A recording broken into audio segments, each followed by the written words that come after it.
وہ شہداء، اور جو شہید ہیں. شہید کا جو معنی ہے، لغوی معنی وہ ہے گواہی دیں. اب جو میدان کارزار میں ڈٹ کر لڑتا ہے اللہ کے دشمنوں سے اور ان کے ہتھیار سے وہ مر جائے تو اس کو شہید کہتے ہیں. وہ شہید حقیقی ہوتا ہے.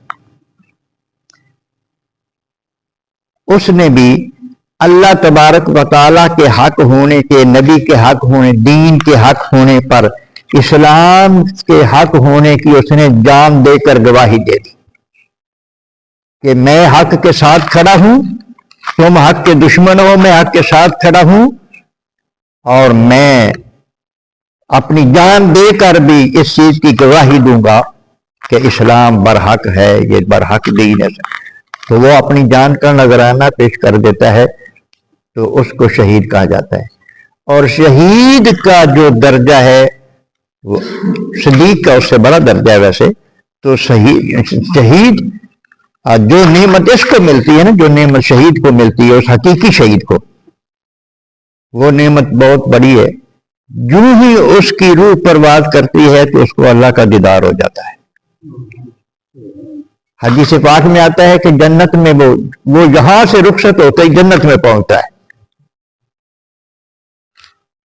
تو جنت میں جب پہنچتا ہے تو اللہ اس سے پوچھتا ہے، شہید کی روح سے پوچھتا ہے کہ بتا، مزہ آیا میری جنت میں؟ یا اللہ بہت مزہ آیا. تو پھر کوئی اور خواہش ہے؟ یا اللہ خواہش تو ہے.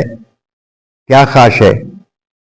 کہ اللہ دوبارہ دنیا میں بھیج دے، میں پھر جہاد کروں اور تیرے دشمنوں سے لڑوں اور شہید ہو جاؤں. بار بار یہ مجھے اگر ملے تو. اللہ فرماتا ہے جنت میں رہ کے بھی یہ خواہش مزہ نہیں آیا؟ یا اللہ مزہ تو آیا ہے لیکن جو تیرے دیدار کے وقت مزہ آیا ہے وہ نہیں آیا. یہ حقیقی شہید کی یہ شان ہے. اب ایک ہے حکمی شہید. حکمی شہید جو کسی مومن، سچا مومن ہے، اللہ کا فرما بردار بندہ ہے، کسی مصیبت میں پھنس کر مارا گیا ہے یا مر گیا ہے، وہ بھی شہید ہے. اس کو یہ حکمی شہید اسے کہتے ہیں. طاعون کی بیماری میں مبتلا ہو کر مر گیا ہے، پیٹ کی بیماری میں مبتلا ہو کر مر گیا ہے.